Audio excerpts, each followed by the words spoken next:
দুনিকে দেখার পর রানীর উপরে থাকা সব রাগ অভিমান কমে গেল শুক্লার। সম্পূর্ণ জানতে ভিডিওটিতে একটি লাইক করে দেখতে থাকো। গল্পের শুরুতেই দেখা যায় দুর্জয়ের কথা ভাবতে ভাবতে রানী চলে গেছে পিকলুর কাছে। এতগুলো বছর হয়ে গেল, পিকলুকে সমানভাবেই চিকিৎসা করে যাচ্ছে রানী। পিকলু তো অসুস্থ, কোমায় রয়েছে, কবে জ্ঞান ফিরবে সেটাও জানে না রানী। আদৌ জ্ঞান ফিরবে কিনা সেটাও বলা যায় না। রানী তখন বলে, পিকলুদা, কিছু করবার নেই জানো তো, ভগবান তোমাকে শাস্তি দিয়েছে, তাই আজ এতগুলো বছর হয়ে গেল তুমি চোখ মেলে তাকাতেও পর্যন্ত পারোনি।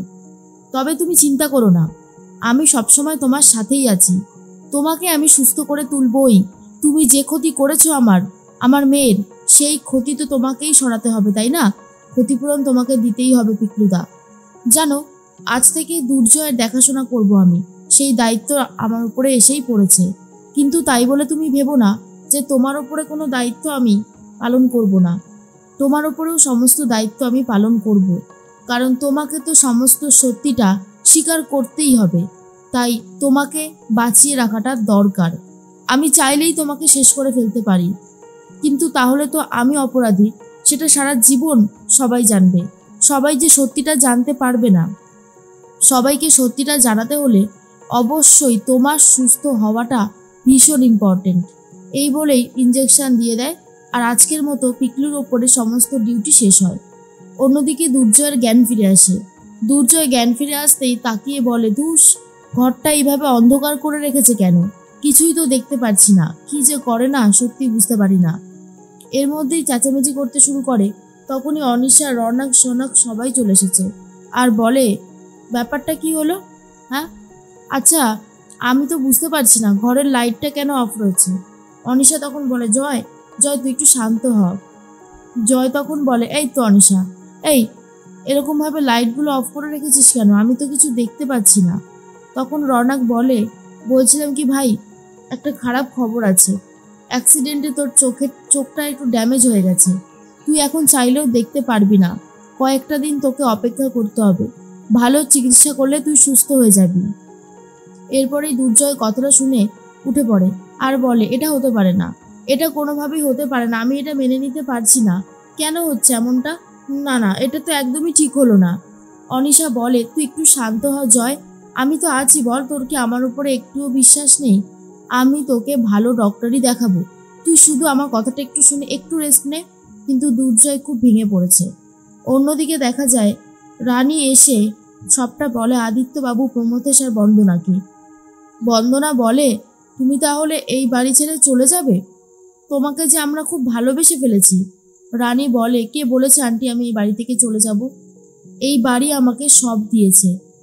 আমি আর আমার মেয়ে যখন একেবারেই অসহায় হয়ে পড়েছিলাম, তখন যদি আপনারা আমাকে এখানে থাকতে না দিতেন, আমাকে পড়াশোনার জন্য টাকা দিয়ে সাহায্য না করতেন, তাহলে আমি কিছুই করতে পারতাম না।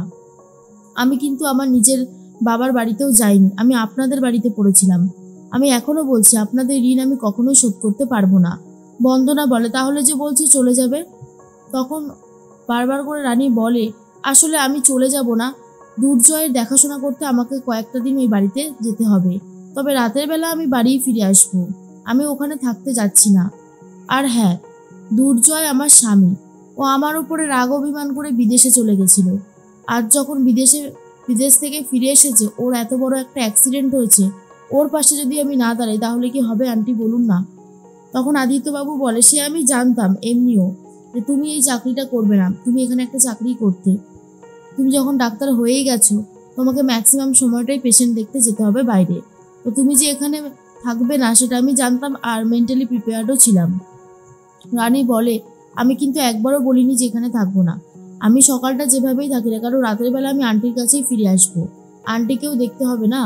বন্দনা বলে, কিন্তু তুমি যদি চলে যাও আমরা অনেক কষ্ট পাবো। আমার ছেলে না তোমাকে এখানেই একটা ভালো চেম্বার করে দেবে, তুমি এখানে বসে বসে পেশেন্ট দেখবে, কেমন? রানী তখন বলে, নিশ্চয়ই, তুমি চিন্তা করো না আন্টি, তোমরা যেভাবে আমার পাশে ছিলে, পাশে দাঁড়িয়েছো, সেটার কোনো তুলনা হয় না। আমি সেই ঋণ কখনোই শোধ করতে পারবো না। বন্দনা দেবীকে প্রমথেশবাবু বোঝাতে থাকে, রানী যা বলেছে সেটা শোনো গো। রানী কি শুধু আমাদের, রানী তো এরকম অনেক অসুস্থ মানুষকে চিকিৎসা করে সুস্থ করে তুলবে, তাই রানীর উপরে আমাদের ভরসা থাকাটা দরকার, তাই না? এর মধ্যেই বন্দনা দেবীকে নিয়ে চলে যায় প্রমথেশবাবু, আর দুনি এসে কথা বলতে থাকে রানীর সাথে।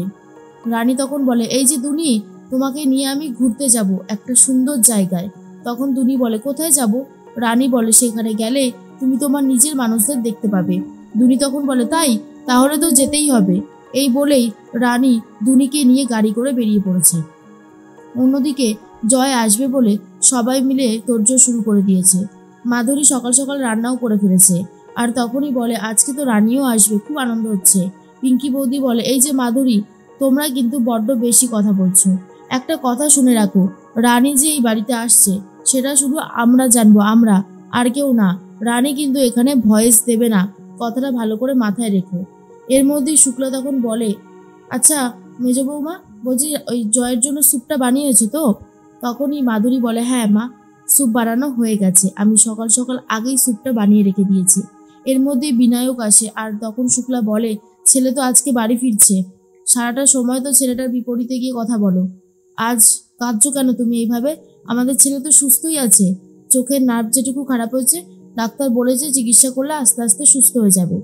বিনায়ক বলে, আসলে কি জানো তো শুক্লা, সন্তান যদি ভালো থাকে তখন বাবা মাও অনেক বেশি ভালো থাকে। সন্তান যদি দুঃখ থাকে, কষ্ট থাকে, তাহলে বাবা মাও আর ভালো থাকতে পারে না। আমার কপালটাই খারাপ আসলে, কারণ আমার সুখের সংসার থাকতেও যেন নেই। শুক্লা বলে, দেখো, আজকের দিনে আর এই সমস্ত কথা বলো না, ভুলে যেও না আজকে আমার জয়টা বাড়ি ফিরছে। আজ এতগুলো বছর পর জয় নিজের বাড়িতে ফিরছে, এর থেকে ভালো কিছু আর হতে পারে বলো? বিনায়ক বলে, হতে তো পারে না। এর মধ্যেই জেঠুমণি বাজার নিয়ে এসেছে আর বলে, মেজ বৌমা, বাজারের ব্যাগটা ধরো, আর আজকে ভালো ভালো পাবদা মাছ পেয়েছিলাম, নিয়ে এসেছি। আমাদের রানী তো পাবদা মাছ খেতে খুবই ভালোবাসে। তখনই পিঙ্কি বৌদি বলে, বাবা, আপনি হয়তো একটা কথা জানেন না, রানীর নাম এই বাড়িতে উচ্চারণ হবে না, রানী কথাও বলতে পারবে না এই বাড়িতে। জয়ের চিকিৎসা করবে ঠিকই, কিন্তু জয়ও যাতে বুঝতে না পারে সেই ব্যবস্থাই কিন্তু করা হয়েছে। হসপিটালে রানীকে একবার দেখেছিল দুর্জয়, সেই কথাটাই জিজ্ঞেস করতে থাকে আর বলে, আচ্ছা আমি কি রানীকে দেখেছিলাম বল না? রানী কি এই নার্সিংহোমে এসেছিল বল না? তখন অনিশা বলে, আরে বাবা, তুই এরকম করছিস কেন, একটু শান্ত হ না। রৌনক বলে, না না, তুই হয়তো ভুল দেখেছিস, রানীর কথা দুর্জয়কে বলতেই চায় না কেউ। এর মধ্যেই বাড়িতে চলে এসেছে। তারপরে দুর্জয়কে নিয়ে আস্তে আস্তে ভেতরে নিয়ে যাওয়া হচ্ছে। আর অন্যদিকে দুনিকে নিয়ে তো রানীও চলে এসেছে দরজার গোড়ায়। আর তখনই রানীকে আর দুনিকে দেখে খুব খুশি হয়ে যায় শুক্লা। শুক্লা তো নিজের নাতনিকে কোলে তুলে নেয় আর বলে, আচ্ছা তুমি আমাকে বলো তো আমি কে হই? তখনই বলে, ঠাম্মি। আর যেই না ঠাম্মি বলেছে, শুক্লা তখন খুবই খুশি হয় আর বলে, আমি সত্যি আজকে খুব খুশি, আমার আমার রানী আর আমার দুনি ফিরে এসেছে বাড়িতে। অন্যদিকে পিঙ্কি বৌদি কলকাঠি নাড়তে শুরু করেছে আর বলে, শোনো রানী, তুমি বরং আজকে দুনিকে নিয়ে বাড়িতেই যাও, কালকে থেকেই তোমার ডিউটি শুরু হবে এই বাড়িতে। আর হ্যাঁ, ডিউটির সময় কিন্তু তুমি তোমার মেয়ে দুনিকে নিয়ে এই বাড়িতে আসতে পারবে না, কথাটা মাথায় রেখো। আর এটা শোনার পর আরো বেশি করে রেগে গেছে রানী।